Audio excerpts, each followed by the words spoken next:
Bonjour à tous, je suis contente de vous retrouver pour cette vidéo où on va parler donc de l'inscription à l'IED après tous les échanges qu'on a eus et toutes les questions, donc c'est la question la plus présente, voilà. Donc aujourd'hui cette vidéo va être uniquement sur l'inscription, le dossier de candidature et l'inscription administrative et les pièces qui sont nécessaires. Ok, c'est parti, alors, on enchaîne tout de suite. Pour faire très court au niveau de l'IED, je vais vous expliquer un petit peu ce qu'est l'IED dans un tout premier temps, mais on passe rapidement là-dessus, vous inquiétez pas. Donc l'IED, Institut d'enseignement à distance rattaché à la fac de Paris 8 qui est dans le 93, et que vous pouvez suivre votre cursus de la licence au master à distance. Voilà, moi par exemple j'habite en Belgique, même à l'étranger, vous pouvez suivre voilà, la formation.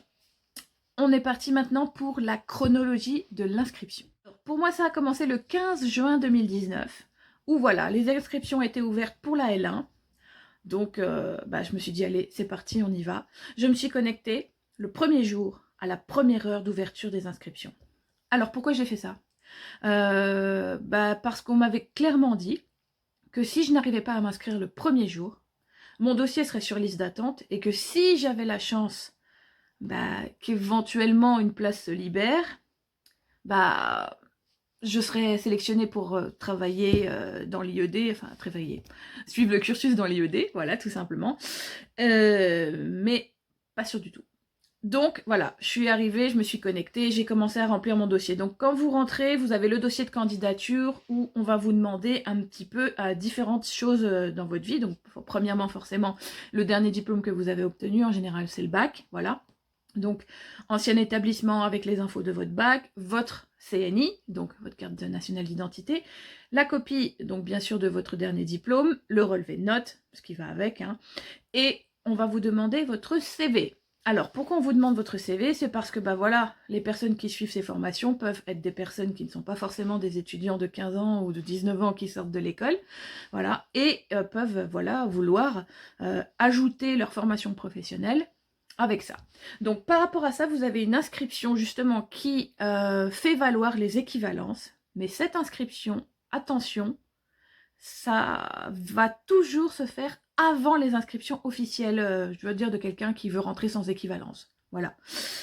Donc là par exemple cette année, en 2021, ça sera le 15 mars. Donc faites bien attention à ça si vous souhaitez faire valoir votre expérience professionnelle ou certains diplômes pour en fait vous permettent de ne pas repasser certaines matières durant la licence, il faut absolument faire votre inscription en procédure d'équivalence. Voilà, vous allez voir sur le site de l'IED, c'est super clair. Alors l'inscription le 15 juin, je fais mon dossier d'inscription. L'inscription m'a pris en tout et pour tout 9 heures. Oui, je vous jure, je vous fais pas une blague, 9 heures, voilà, 9 heures, je suis restée 9 heures connectée sur mon ordinateur. Oui, voilà, du matin au soir, j'avais pris un jour de congé pour pouvoir m'inscrire. On m'avait dit que c'était compliqué, donc voilà, j'ai un petit peu anticipé et je suis restée en ligne à chaque fois. Alors, pourquoi ça m'a pris 9 heures? Tout simplement parce qu'il y a tellement d'inscrits le premier jour, voilà, chacun essaye d'avoir sa place, que le serveur sautait. Alors, c'était moins compliqué en 2020 encore une fois, mais voilà. C'était quand même, quelque chose de pas facile parce qu'il y a énormément d'inscrits. On est 2000 élèves en L1 en général. Donc vous pouvez comprendre. S'il y a 2000 élèves sélectionnés, derrière, ça veut dire que il y a peut-être, je ne sais pas combien de candidats. Peut-être 5000. J'ai aucune idée. Franchement, je peux pas vous dire ça. Je vais pas vous dire des bêtises. Donc voilà, je préfère pas vous donner de chiffres. Ensuite, donc, le 15 juin, je fais donc mon inscription. Ça prend le temps que ça prend. Le 17 juin, je reçois 3 mails.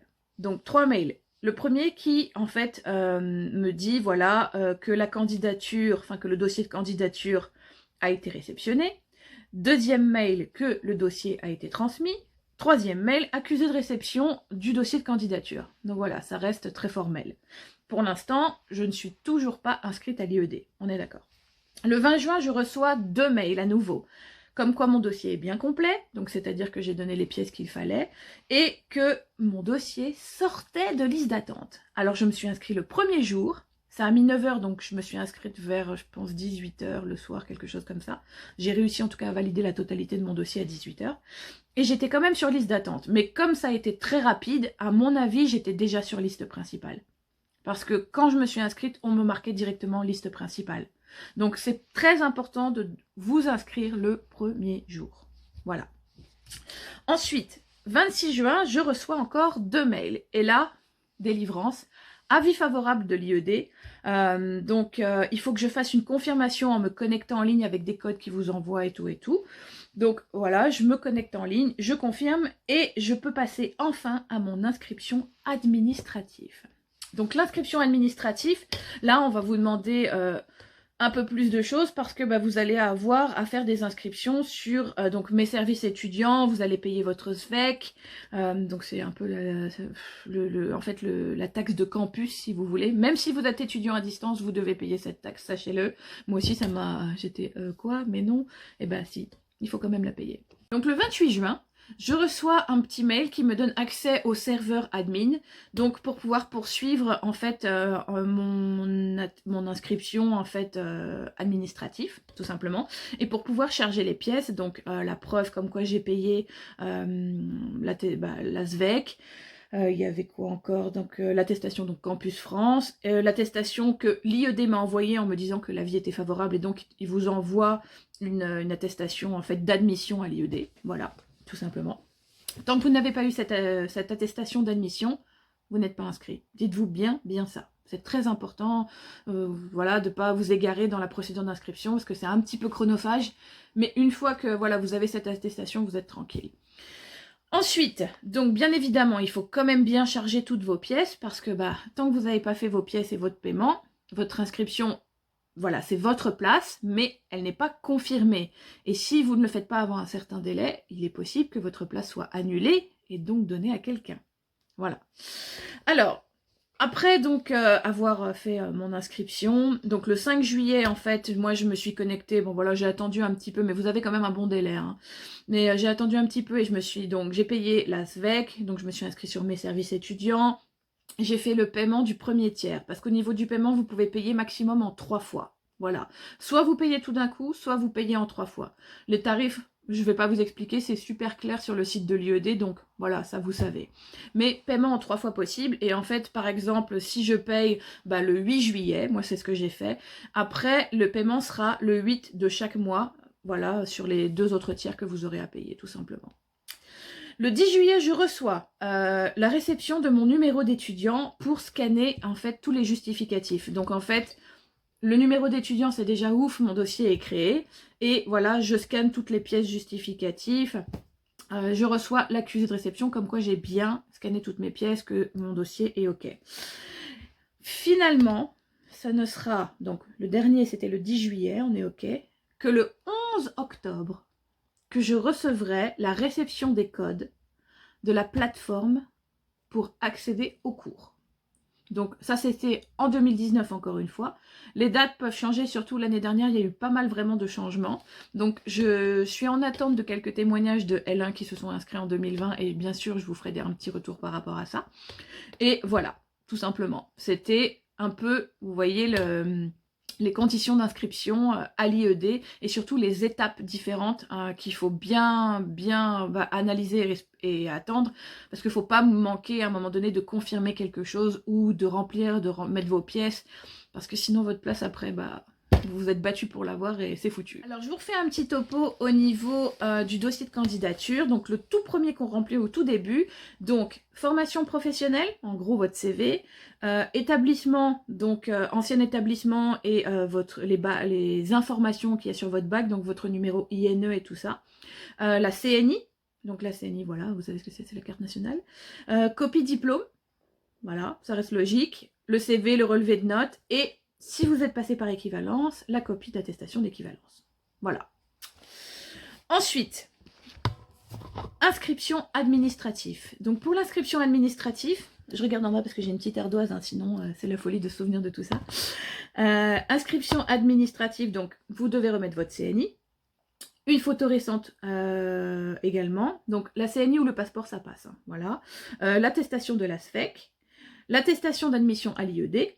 l'attestation Campus France, donc vous allez voir, vous allez aussi recevoir ça.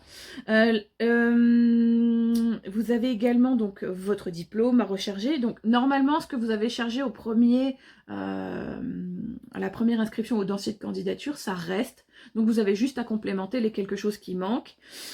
Si vous êtes un étudiant étranger, vous devez bien évidemment charger les traductions des diplômes. Ça, c'est obligatoire. Si très important, très très important, si vous avez été à l'université avant d'être à l'IED, moi c'était pas mon cas parce que j'avais jamais fait l'université. Mais si vous avez été à l'université et que ça fait moins de 10 ans, vous êtes obligé de demander à votre ancienne université une fiche de transfert universitaire.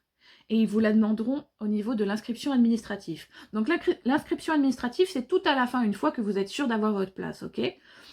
Pour le dossier de candidature, c'est pas nécessaire. Mais en tout cas, pour l'inscription administrative, ça sera nécessaire. Donc, il est quand même bien que vous vous prépariez à tout ça, parce que des fois, ça peut être assez long avec les universités. Voilà. Ben, j'espère que c'était super clair pour vous. Si vous avez des questions, n'hésitez pas. Voilà, ça reste possible de travailler à améliorer tout ça. J'espère que c'était bien expliqué, que vous avez pas, enfin, que c'était pas mal dit ou quoi que ce soit.